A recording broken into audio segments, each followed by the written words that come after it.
Hey guys, Sneaky Kitty Game Dev here, and in this video I want to talk about bit fields and packing.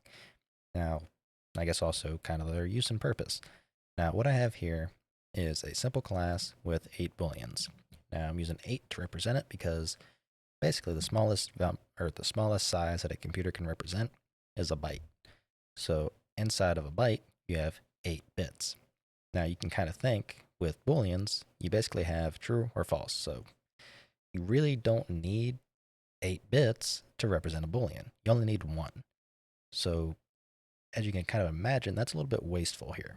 So, you don't really need to do it, especially on modern machines, but something where you're memory constrained or you're really trying to reduce the overall size of something for whatever reason or whatever you're trying to do, you're going to find a benefit out of this. Because, for example, here I have 8 booleans. If I go ahead and print out the size, we're using 8 bytes. Now, those 8 bytes could really be represented, well, one byte could really represent all 8 of these booleans. And that's through this, what I'm going to show you here, using this is kind of the old enum route.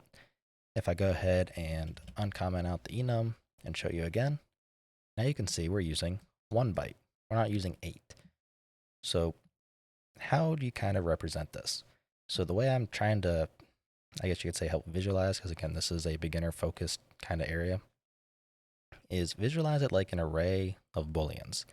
So you have an array that contains 8 elements, and you can toggle these on and off as you see fit. Now, the other way is if you've ever really done anything with binary, you have just zeros and ones.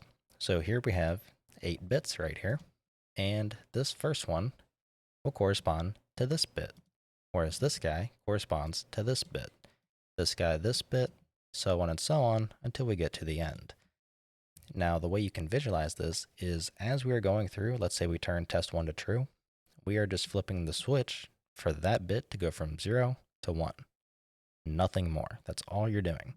So here I have a little example showing what I'm trying to explain. And basically what it's doing is I'm holding a simple variable here.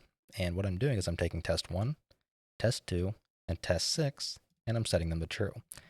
So ultimately, we are going to be having it look like, actually I can just do a comment.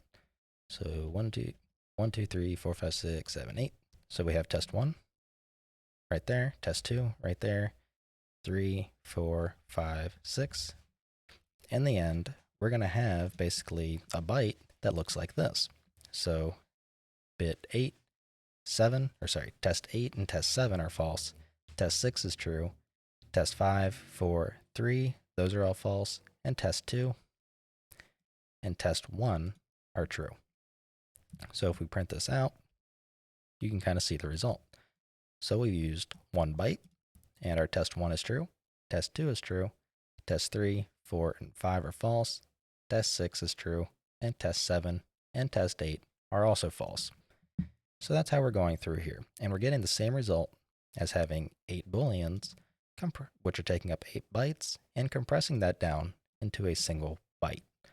Now, this might not really sound like too much, especially considering how much memory computers have these days and how much they are constantly increasing by. But if you have to where you're doing a crap ton of this, basically every single frame, you can save quite a hefty chunk.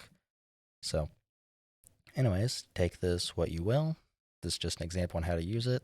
The next one that I'm going to eventually show is using the bit set, but that'll be for another video. So, anyways, I want to wrap this one up here, and I'll see you in the next one.